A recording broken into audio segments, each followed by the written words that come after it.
Thanks for checking out this video. Don't forget, like and subscribe. We got a lot to talk about, and we should be starting with WrestleMania, but in fact, it was overshadowed in news today by the acquisition of AAA by WWE. What the hell's going on, Dave? This has been, I mean, obviously AAA has been wanting this for 18 years. They've always been wanting somebody with money to come in and put money in and fund the company and let them expand and everything. I mean, they've always wanted this. You know, and they've had runs with WWE, never gotten a deal done. There was a situation. I mean, there have been talks that would have involved WWE in control of AAA for a while. You know, it's like it wasn't. I wouldn't say it was strong at the time when they did the Dragon Lee thing. You know, when Dragon Lee and Dralistico won the tag team titles from FTR, and they did that thing. They were kind of double crossed. Well, they didn't kind of. They totally double crossed AEW. What in the hell are you talking about? When Dralistico tell the whole story. Dralistico and FTR was the AAA Tag Team Champions. Okay. And they went down on a show to lose the title to Dragon Lee and Dralistico.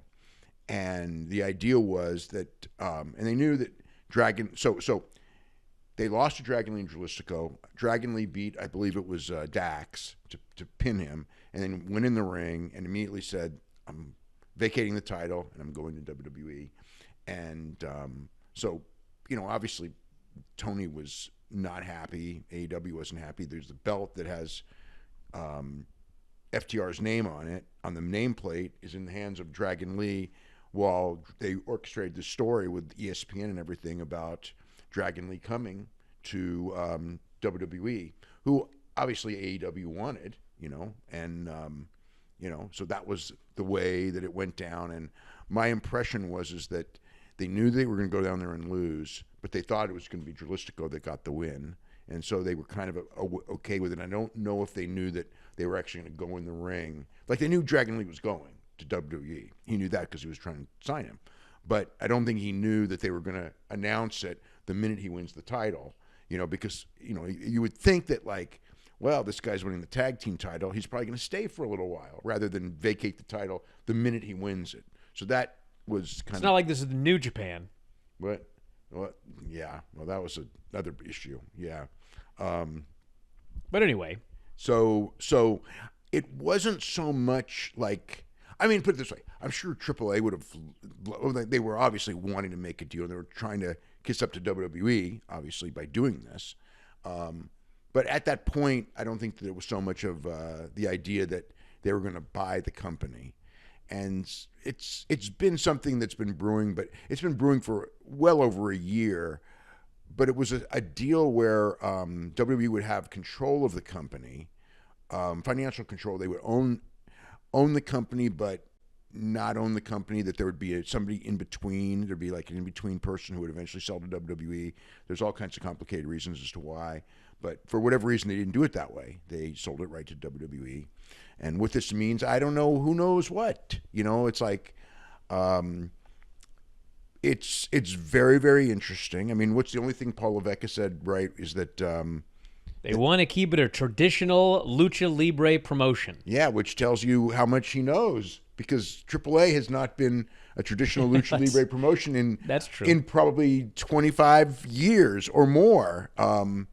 Since the mid-'90s, early '90s, I would say they were traditional Lucha Libre. By '96, '97, they were trying to be, you know, a little bit later, maybe they were trying to be ECW and, you know, crazy booking and everything like that. You know, obviously there's traditional Lucha Libre right now in Mexico City is incredibly popular. But, yeah, so if they're going to do traditional Lucha Libre, they're going to have to completely change everything. So as far as like what WWE is going to want to do, how much money they're going to want to put in, remains to be seen. Are they going to try? I mean, my gut is if they're going to do this with AAA, they're probably going to try to do this with other companies around the world, getting them a foothold in there. You know, it's like I could see the idea of they're going to do that show in Los Angeles in June 7th, right? Where they're going to do a show. Worlds Collide. Worlds Collide, which is the name of the When Worlds Collide show from '94, and it's going to be at the Forum, which is a pretty interesting thing. I guess they're hoping that the novelty and everything. The Forum's a big building. It's like when NXT went the last time, they didn't go to the Shrine. They went to the building next to the Shrine that held like 1,700 people, and they said it was the Shrine. So they're going from like a 1,700 seat building to a former NBA arena. It's now more for concerts, but it's going to be 13,000 seat building. Have you grabbed your F4WOnline.com shirt yet? Well, we got a bunch of them. They're up in the store right now. F4WOnline.com/shirts. You can grab your -5 stars shirt, your Dave Meltzer Wrestling Observer shirts, even the brand new After Dark Radio shirt. You love Granny? We have Granny's Gang shirts. Have you ever won a shoot battle royal? Probably not, but you can tell people you did. So check out the store. All of these great shirts and more. It's through Pro Wrestling Tees. F4WOnline.com/shirts. That's F4WOnline.com/shirts.